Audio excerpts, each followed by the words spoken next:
if you don't look at as the most important kind of design fundamental for your CPM systems is really the output and like that analytics. And that's where you get into that discussion about dimensions and things like that. Because, when you think about your ERP and your general ledger, you look at like your general ledger segments. Yeah. Everybody talks about general ledger Yeah. segments when you're Yeah. talking about implementing a general ledger. Yeah. But those segments tend to become things that we use in CPM as a dimension.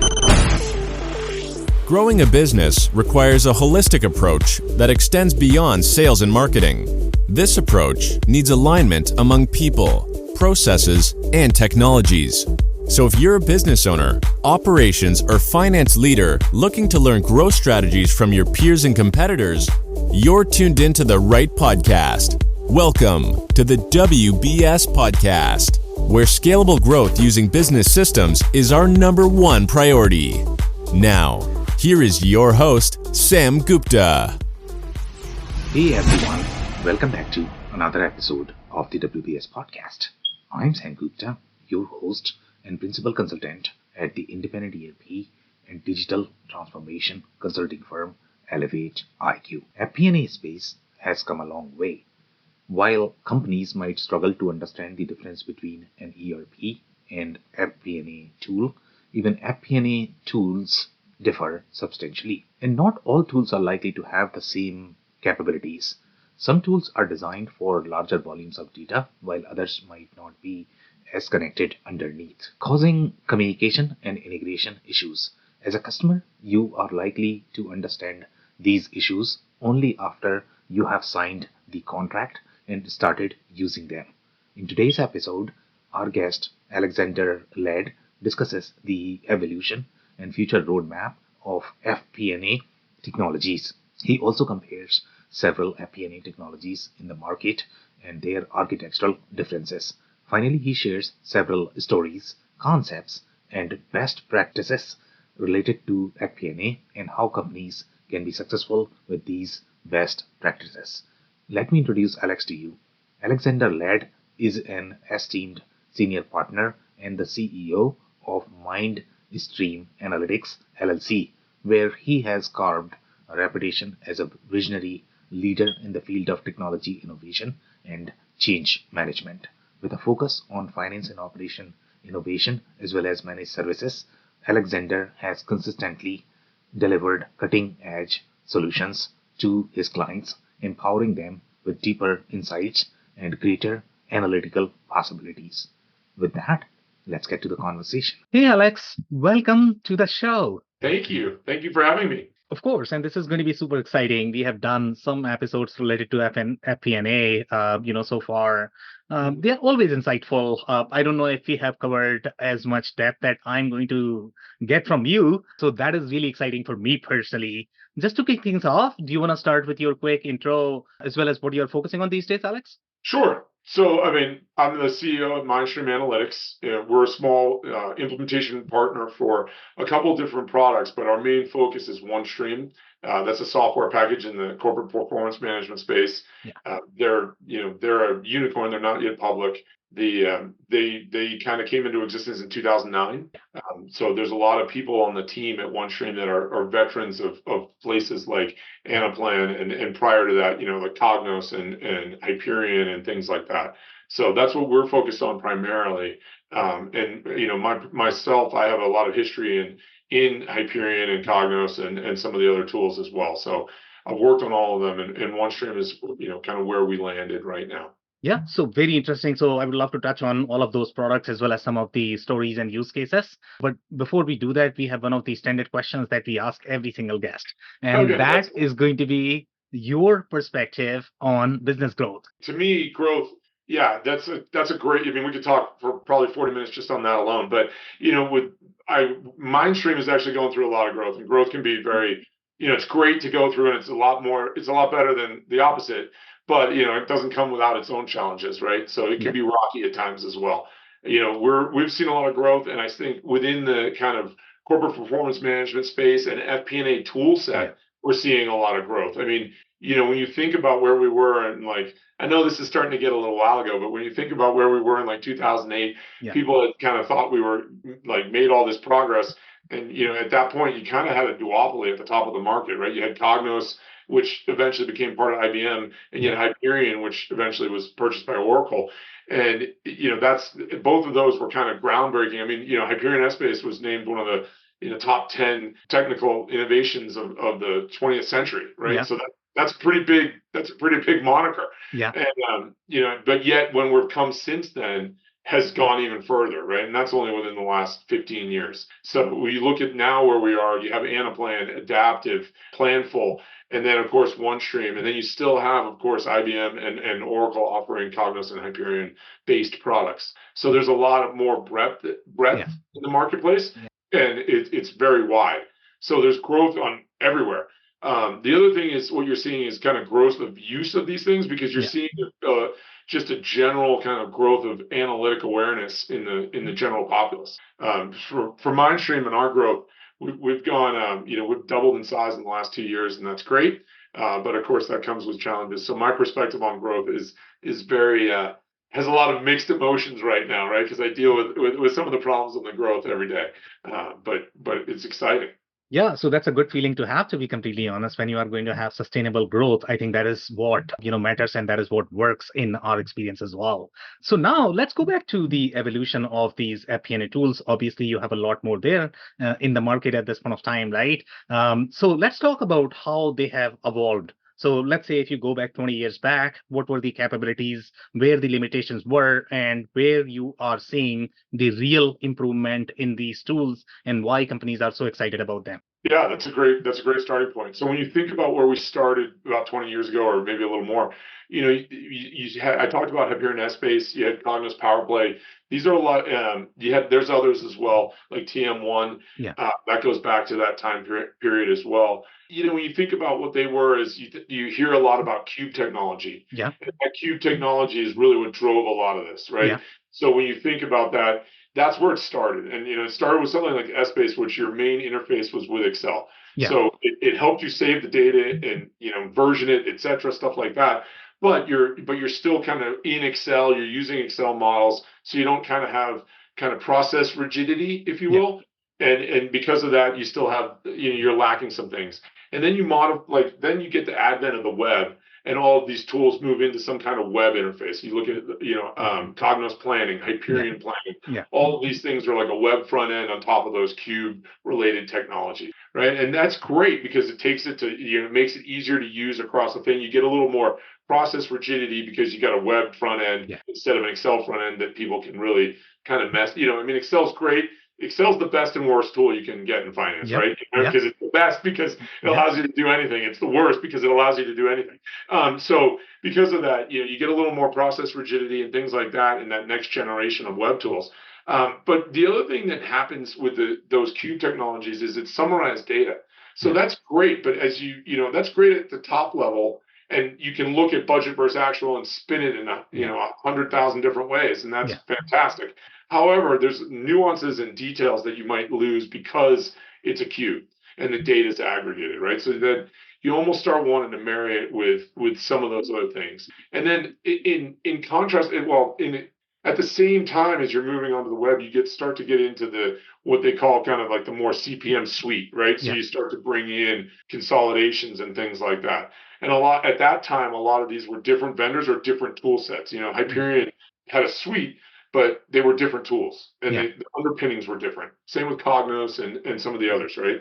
And so now that you're getting them together, and maybe they talk to each other, but they're still two different tools, right? And then as you move forward, you get into kind of what I see as the next generation now, and that's where you get into something like OneStream or Tagetic or Planful, and then you still have those legacy teams, and the legacy systems like the Hyperions and the Cognos, which are now Oracle and IBM, are still different software components underneath, but they've spent a lot of effort in unifying them. So they get more unified all the time, but there's still kind of different components underneath. Whereas when you get into that kind of CPM 2.0 or whatnot, you get into like the Tagetics and the OneStreams and maybe Planful and Adaptive. Those are more single platforms that do all of those different CPM functions. And when you get into that, and the reason that becomes important like on the FP&A side is because you can get into the hybrid storage model. You have the cube, which is, the cube really is, bar none, it's awesome for analytics. Yeah. But for collecting information, sometimes you need something that's not a cube. Yeah. Right. So you get that relational component. So you get that hybrid storage component, and it allows you to do more.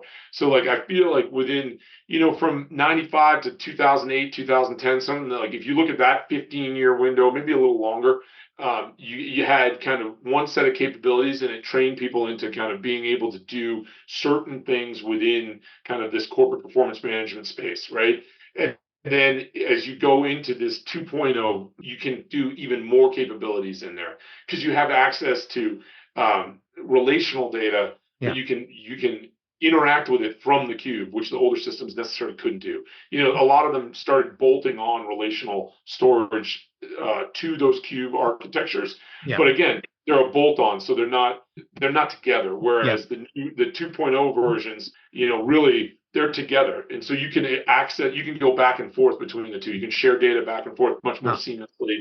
You can utilize the relational data in cube calculations and things like that, and which when you think about where we're going, 2.5 or 3.0 becomes the advent of kind of like machine learning and AI. Everybody's talking about chat GPT. Well, the FP&A team wants that too for numbers, right? Yeah. And so as you get into 3.0, you get into that capabilities because you've already built in that capability within the cube to leverage relational. It's easy to add in that kind of statistical modeling and all of that machine learning because it can interact with, if it interacts with a relational data set, which it needs to, because you're going to have a much broader, bigger data set to feed a statistical model than you are to feed your analytics, right? You want the results in the cube, but you don't necessarily want the underlying starting point data in the cube. Okay, so very interesting conversation, and obviously there's a lot going on there. So, right, we need to understand a little bit more, right? Sure. So obviously, one of the things that most people don't realize is how much firepower you are going to need in this CPM or FP&A function. When you compare this with the transactional model, it is going to have different pros and cons, but it does very different job. So the technical underpinnings that you are going to require, let's say for any of your ERP, TMS system, WMS system, all of those systems are designed for a very specific purpose. They require different processing capacity, and this one requires very, very, very different workloads and capacity. And most people, I don't know how many people really understand the difference between these two systems. That is number one problem. Number two problem is that you described is these systems were sort of disconnected, but maybe describe a little bit more how they were disconnected. Are we talking about completely separate data models for these two? When, let's say, you are talking about a bag, are we talking about 4 different software with their own databases, and the communication is happening between those databases underneath, but that is not part of one data model? Is that the problem with the difference that you were trying to describe with these products? So those two things, I don't know if you're able to touch. Yeah, no, definitely. Thank you. Sorry, sometimes I forget some of the details are important, but yeah. So like, let's take the first one first. And that's kind of firepower. So I think that gets addressed pretty easily these days because it's a lot of these are SaaS products, right? And so the firepower is not the customer's problem anymore to some degree, right? Like, if you're going to offer me a tool that can do X, Y, and Z, then you're going to have to back it up with the firepower to do X, Y, and Z, right? So in some respects, that's a nice thing, right? Because as a consumer, it almost becomes a secondary thought or secondary concern. Now, obviously, it's still something that you should be concerned about. Well, when I think about the firepower discussion, really, especially as you go forward into like AI and machine learning and stuff like that, what you really, instead of firepower about processing power, what you really need to start thinking is about data. And how much, like, the volume and what you have and what you need, because if you really, like, anybody can set up a machine learning or a statistical predictive model or something like that, right? There's hundreds of ways to implement them, or more than that, really. But but what you feed in as the data is going to make the model accurate or not accurate, right? And so the more you can feed it, the better, right? And that comes down to volume, right? So yes, there's a compute power aspect to that, but that, I think you leave that to the vendor. And then, but what you really need to be concerned about is data volume as a consumer. Data volume. So ask the vendor about data volume, because a lot of people are out there and they're pitching you with some kind of machine learning or something like that. But okay, but what's the data capability or the volume capability, Yeah. or more importantly, what's the data cost? Is there an additional cost? Because some vendors are, you're in a world where data is just exploding, right? Yeah. And so some people are gonna, and I don't mean to say it's something that they're doing nefariously. At some level, they have to put some kind of governance and limitations on the data, right? Yeah. And because otherwise it becomes untenable for them. But you should go into that conversation, like if you're making a purchasing decision, you should go into that conversation knowing that data and volumes of data are important, right? Usually the CPU power is baked into that kind of pricing model, but the data is what's going to be elastic for different customers, and that's where you need to make sure what you have will fit inside their model. And the other side of that is what you have is what you have, but if you really want to make something like machine learning or something like that go forward, what do you need that you don't have? And what's the volume of that? And do they offer the service to get you that? Because a lot of them might have something that they'll offer you some kind of subscription, or they have a partner that can offer you some kind of data subscription to get the volume you need, or the particular external kind of data that you need to help drive your machine learning models, which, that's important. There's a lot of free stuff out there, but there's also a lot of different paid stuff out there. And you want to get yourself educated on that too, and the volumes and where that's going to live. Yeah. And because that becomes important. So that's one. I mean, I hope that kind of answers that first question. Sorry. And then the second question really starts to become around the data models. And that's you hit the nail on the head. And I didn't say that, and I apologize, but that is correct. The two systems had, when you think about the older versions of CPM, you think about different standalone data models, and sometimes, in some cases, different storage mediums. Like one would be a cube, one would be relational, or something like that, right? So it's not even different data models, which can be confusing, but it's also different mediums, which adds to the complexity of integration. So because at the end of the day, a lot of you want to look at your FP&A piece has to eventually feed into your actual piece. You're booking your actuals, you're doing your consolidation, getting your financial reporting. But I haven't yet met let me try that again. I haven't yet met a company that doesn't tie their budget to their actuals to do their financial reporting. Everybody does, right? And when I think about financial reporting, I'm thinking about management financial reporting. I realize there's external reporting, and that's really mostly just actuals. But when you're looking at your data, you're going to want to see your comparisons. Yeah, so very interesting. So obviously, you are providing a lot of details, which I personally love. My audience is going to love as well, to be completely honest. Okay, so you don't have to apologize. You are doing amazing. But obviously, I'm going to have some follow-up questions, right? Please do. So the follow-up question is going to be, I think that ties two different questions personally for me. So in this particular case, you are talking about cube versus relational. And I don't know how many people are going to know the difference. And that sort of ties with the topic. You were saying, what, the platform does not matter. So I'll give you a scenario. For example, let's say if I have zero understanding of CPM versus ERP, okay, and I am trying to implement this, and I am trying to understand, what's a big deal? Let's say if I implement my planning workflows in my ERP, how bad is it going to fire back? Now, that's going to fire back, because there is a technology difference. And that's what, so can you touch on the technology difference and why, what is the role of FP&A overall from the processing load perspective, and what is the role of the transactions and the transactional workloads, I guess? Yeah, and I can definitely talk to that. And I think I might take this in a little bit of a different, please, a little bit sideways direction off of this, but I'll try to make sure I answer all that. And the thing that's interesting to me is, because we go in and see a lot of customers, right? And so the thing that's interesting to me is, I talk about these things as 1.0, was kind of 93, 92, 93, 90, somewhere around 95 to forward. And then kind of we're into 2.0 and things like that. And it's easy for us to walk into a customer who had a 1.0 system and they're looking to, upgrade to a 2.0 system. And we have a great customer in Texas that, it kind of fits this model. And it goes to your question about, kind of what the technology of a cube is and what dimensions are and how it goes into analytics and things like that. And this particular customer, they make bricks, and they're a great group of people. But when we came in there, we had and it goes back to the life lesson of don't make assumptions, but we had because they had a 1.0 tool, which was a cube, and we thought they had an understanding of dimensionality and what happens from your ERP and your TL and how that becomes a cube, right? Yeah. And I think that after we got through working with them, I think everybody would say that their knowledge of that is much more expanded now. Yeah. And when you think about this, and this kind of goes back to that whole budgeting thing, what you put in your budgeting process and stuff like that, and what you get out of the whole CPM environment versus what you get out of your ERP, right?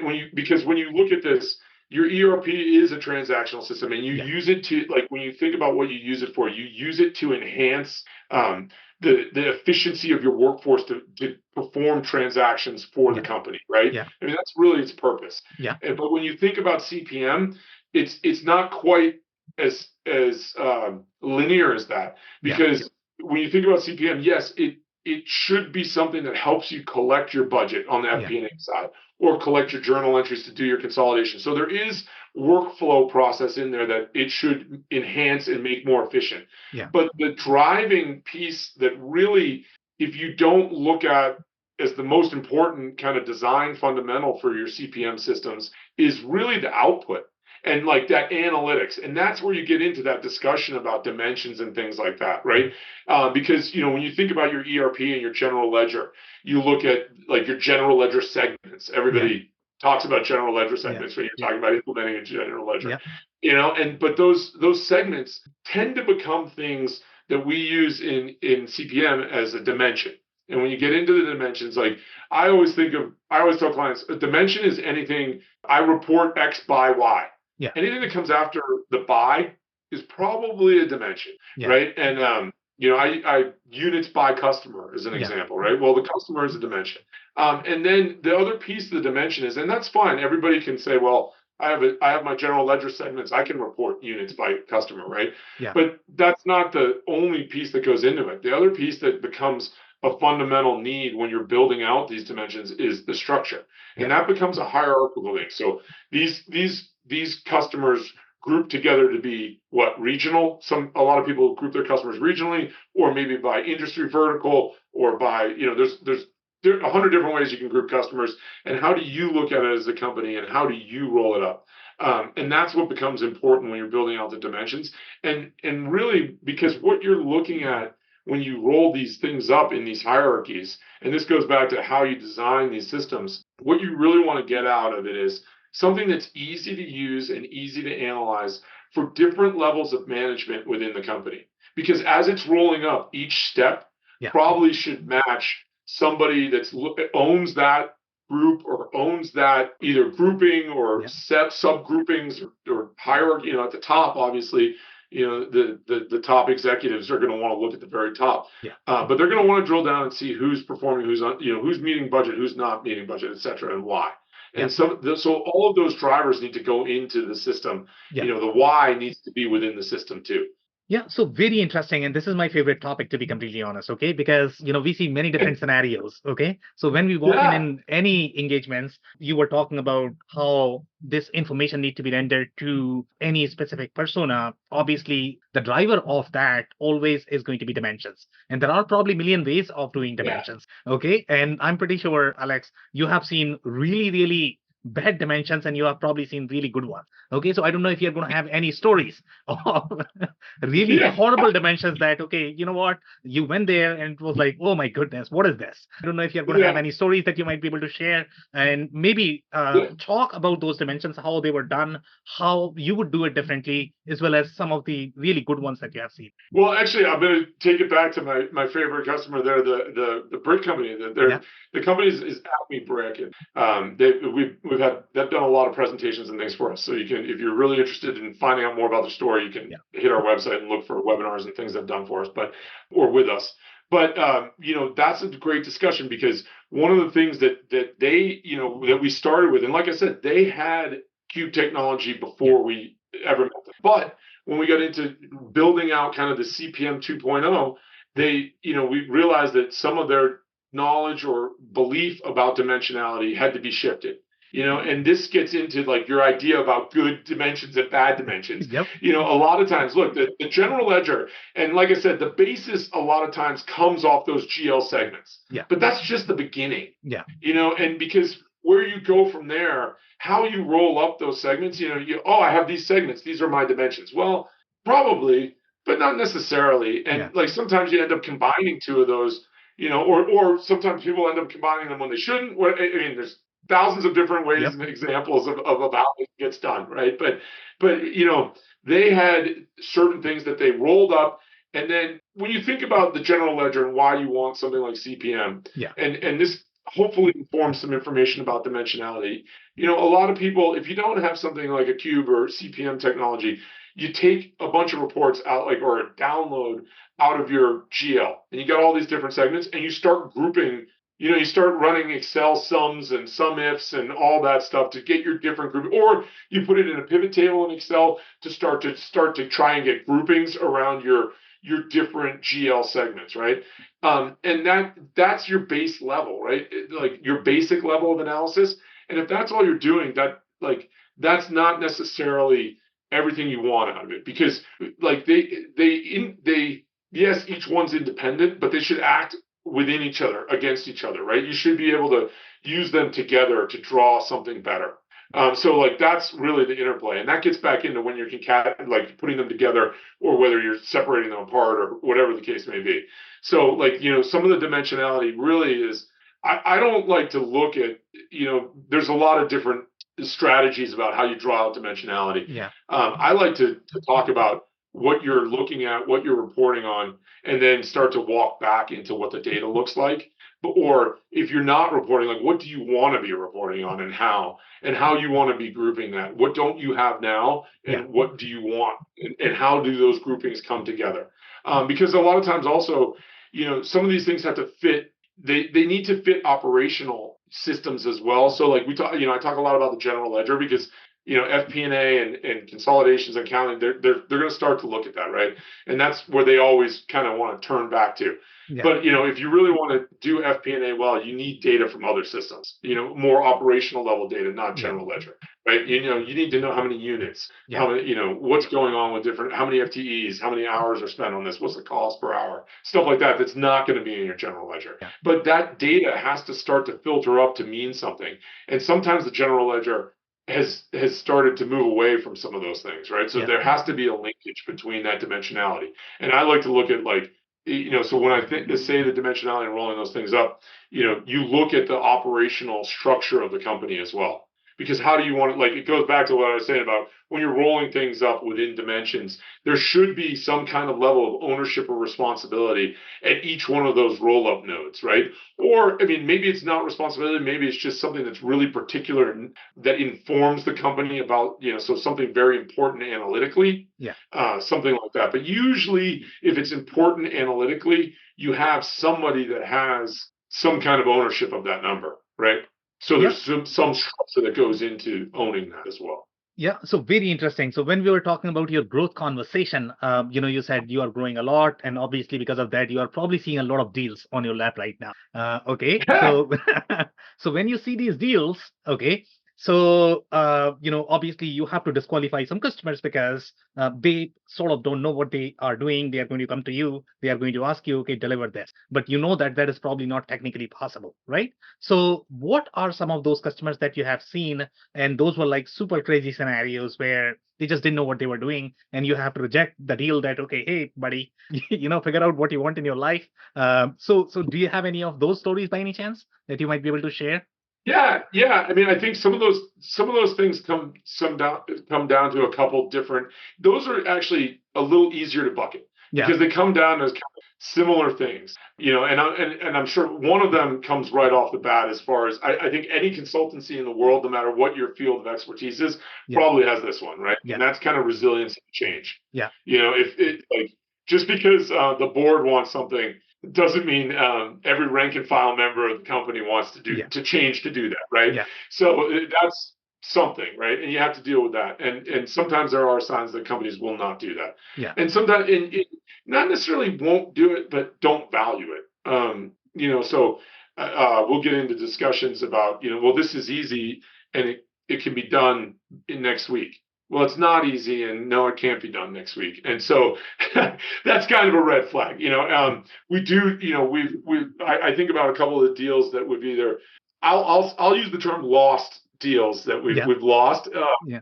even though we knew our actions were probably going to cost us the deal. And Yeah. some of those deals, the ones that come to mind the most are things that happen when people it's either one of two things, the timeline or the value. Each one kind of shows whether or not the customer understands the journey they're about to undertake or not, right? And so, and one of them is value in that, I'm only going to pay X, and it's like, well, this is a lot more work than that. And okay, I'm sorry, we can't undertake this for that, right? So, or the other one is this has to be done by February 28th. And it's like, well, today's the 16th. So that's going to be a little difficult, right? And so we have told clients like, well, it won't be done by February 16th, and someone who may be more hungry or whatever the case may be, has told them we'll get it done by February 28th, and those are things where I feel like, the customer, there's a lack of understanding about what they're really kind of getting into. And, because a lot of this can be transformational. And if you don't use it to be transformational, you're wasting a good chunk of that budget. These systems aren't free. And, and we're, we cost money too. And so like, you're looking at this investment and you want to get ROI out of it in the future. You got to look at what that whole cost is and what that whole ROI is going to be made of, right? Yeah, so amazing. So now I guess the last segment is going to be any forecasting that you might have overall from the trend perspective. So we spoke about the evolution. Now let's talk about trends. So let's say if you were to forecast where FP&A or CPM space is going to be in next 10, 20 years, what would be your prediction? My prediction would easily go towards the machine learning. Machine learning? I think you'll see. I think you'll see much like first, and that has a lot of follow-on effect, right? Follow-on effect, and that is, like I said, the data volumes will grow to increasing, staggering levels, because the machine's going to interpret that and utilize that much faster than we can internally, right? So I think you'll see that. I think you'll see. I think machine learning. I can't say enough about that. I think as you go forward, you're just going to see vast amounts of machine learning coming out. I think the one thing I will say is while machine learning will definitely impact this space and become an enormous portion of it, I think that I don't think humans will ever go away. If you look at the companies that are kind of state of the art in this class, and it's still early on the machine learning thing, so take that into account for a grain of salt. But if you look at that, where they're really going is they're setting up machine learnings, and then they're setting up analysis based on what the machine learning is putting out, and then running it by someone they're running by a human being as kind of a check, and like, is this possible? Because is this realistic? What do we think about this? And then there's a process around, well, if we don't think that's realistic, why? And then kind of going back and figuring out the why we don't believe what's coming out of the model. Okay, amazing prediction. Thank you. No, yeah. So I just think, and we're seeing it already start with a lot of clients. One of the, and I'll just for listeners and things, if they want further resources and things like that, one of the things I always talk about is when it comes to machine learning is there's a great set of blogs, and it's a number is very heavy. There's a lot of information, but there's a lot of contribution to it. If you really want to talk about machine learning and FP&A, one of the greatest resources out there right now to kind of as a real world example is Microsoft. They've done a lot around machine learning in FP&A, and they've published their journey from in blogs and things like that from all different perspectives, from the FP&A perspective, the business users, from the IT perspective about implementing these things, and et cetera. And it goes on. And there's, it's a lot of information, but it's definitely a great resource if you're really interested in looking at an example or something like that. Okay, amazing. That's it probably for the episode. Do you have any closing advice for our listeners by any chance? And if you want to share anything else, how they can reach out to you, I guess you might want to cover that as well. Sure. If you reach out to me, I'm LinkedIn. My name is Alexander Ladd. Sorry, I go by Alex, but Alexander Ladd on LinkedIn, and my email is aladd@mindstreamanalytics.com, and I try to answer all my emails. So sometimes it takes me a little while, so I apologize, but yes, please reach out, and I'll be happy to discuss this. And our website is mindstreamanalytics.com, so that's another way to reach me. Okay, amazing. And my personal takeaway from this conversation is going to be that, okay, learn about different technologies and use them for appropriate use cases. On that note, Alex, I really want to thank you for your time. This was a powerful episode. All right, thank you very much. I cannot thank our guests enough for coming on the show, for sharing their knowledge and journey. I always pick up learnings from our guests, and hopefully you learned something new today. If you'd like to learn more about Alex, head over to mindstreamanalytics.com. It's mindstreamanalytics.com. Links and more information will also be available in the show notes. Also, don't forget to subscribe and spread the word among folks with similar backgrounds. If you have any questions or comments about the show, please review and rate us on your favorite podcasting platform or DM me on any social channels. I'll try my best to respond personally and make sure you get help. Thank you, and I hope to get you on the next episode of the WBS Podcast. Thank you for listening to another episode of the WBS Podcast. Be sure to subscribe on your favorite podcasting platform so you never miss an episode. For more information on growth strategies for SMBs using ERP and digital transformation, check out our community at WBS.rocks. We'll see you next time.